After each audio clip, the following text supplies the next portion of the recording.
ঢাকা শহরের সেই ভাইরাল জায়গায় ঘুরতে গিয়ে আমাদের কি হলো আজকের ভিডিওটিতে সেটাই শেয়ার করব।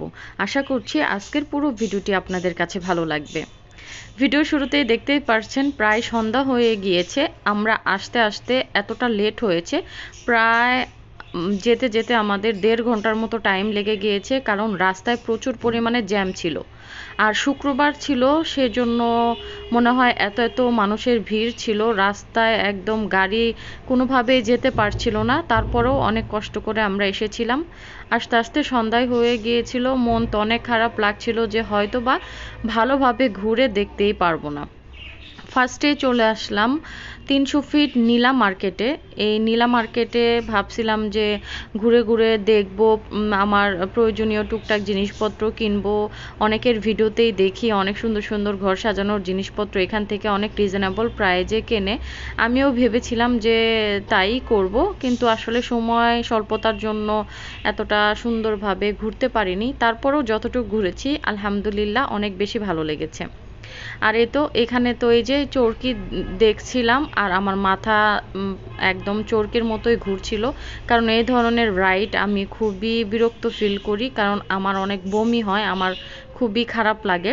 তারপর হাজব্যান্ডকে বললাম চলো চলো এখান থেকে তাড়াতাড়ি চলে যাই, আমার একদমই ভালো লাগছিল না। তারপর পাশে একটা মাটির জিনিসপত্রের দোকান দেখতে পেলাম, দেখে মোটামুটি ভালোই লাগছিল, কিন্তু দাম এত বেশি মনে হচ্ছিল। আমরা যে মেরাদিয়া হাট থেকে মাটির জিনিসপত্র কিনি, তারপর দোয়েল চত্বর থেকে কিনি, তার চেয়েও আমার কাছে দাম অনেকটা বেশি মনে হচ্ছিল। তাই শুধু দেখলাম আর মাটির জিনিসপত্র কিনিনি। আর হঠাৎ করে আমার হাজব্যান্ড এই জিনিসটা দেখালো, এটা তো খুবই খুবই সুন্দর দেখতে, খুব কিউট লাগছিল। মানে ভিতরে মনে হচ্ছিল যে পানি কালারফুল, কিন্তু বাহিরে পড়ছে না, একদম সেট করা।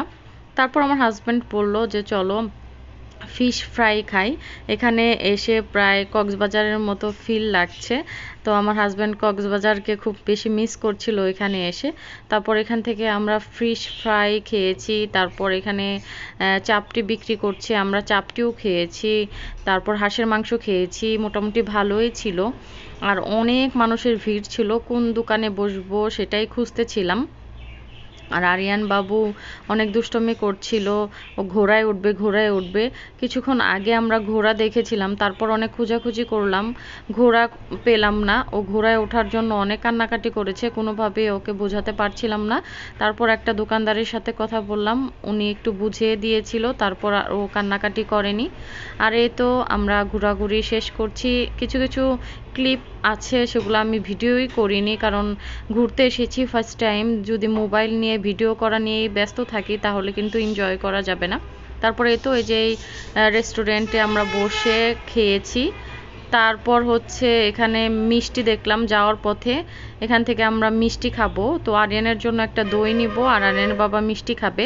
তো মিষ্টিগুলো অনেক অনেক মজা ছিল, দেখে মনে হচ্ছিল যে এতটা টেস্ট হবে না, কিন্তু মার্শাল্লাহ অনেক বেশি মজা ছিল। আর এই দোকানে অনেক বেশি ভিড়ও ছিল, সবাই খাচ্ছিল আর বলছিল এই দোকানটার মিষ্টি অনেক মজা।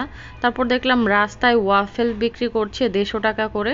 তো ওয়াফেলের দোকানে প্রচুর প্রচুর ভিড়, 4-5 জন দাঁড়িয়ে আছে ওয়াফেল খাওয়ার জন্য।